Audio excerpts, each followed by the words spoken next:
commence par les temps forts de l'actualité et le mea culpa à demi-mot de Liz Truss. Invitée de la BBC hier, la première ministre britannique a admis des erreurs de communication, mais elle persiste et signe, assumant les baisses massives d'impôts présentées dans son budget. Mini-budget, maxi-chaos. La nouvelle pensionnaire du 10 Downing Street a affolé les marchés et le FMI avec son plan de mesures.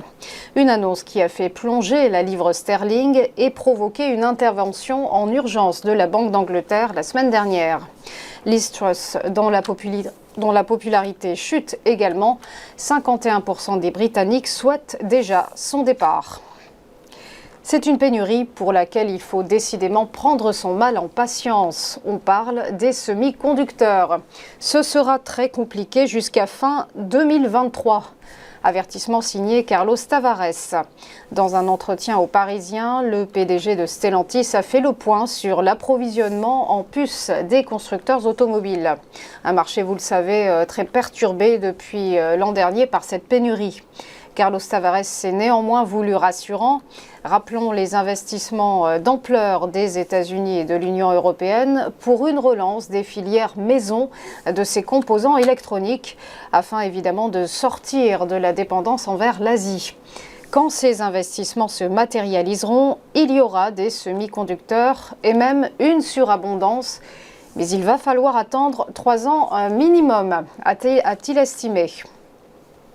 Enfin, terminons par l'élection présidentielle au Brésil. 156 millions d'électeurs étaient appelés aux urnes et c'est Lula qui arrive en tête au premier tour devant son rival Jair Bolsonaro. 47,9% pour l'ancien président et icône de la gauche et 43,6% pour le président sortant et candidat d'extrême droite. C'est une surprise car les sondages donnaient Lula élu dès le premier tour. Un second scrutin sera donc nécessaire pour départager les deux hommes. Il se tiendra le 30 octobre. On passe au point bourse et petit rappel de la clôture des marchés. Vendredi dernier, un fort rebond pour le CAC 40 qui a grimpé de plus 1,51%. L'indice parisien qui a fini la séance à 5 762 points.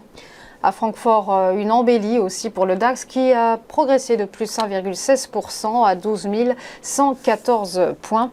Embellie aussi pour l'IBEX de Madrid en hausse de plus 0,25%.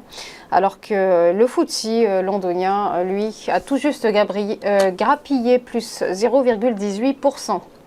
À Wall Street, en revanche, les 3 indices phares ont touché leur plus bas de l'année. Le Dow Jones s'est contracté de moins 1,7%, tandis que le Nasdaq Composite a cédé 1,51%. Et quant au S&P 500, il s'est replié de moins 1,48%. Enfin, un mot du Nikkei, la bourse de Tokyo qui clôture ce matin avec une belle avancée, plus 1,05%. Voilà, restez avec nous à tout de suite pour ChronoCAC.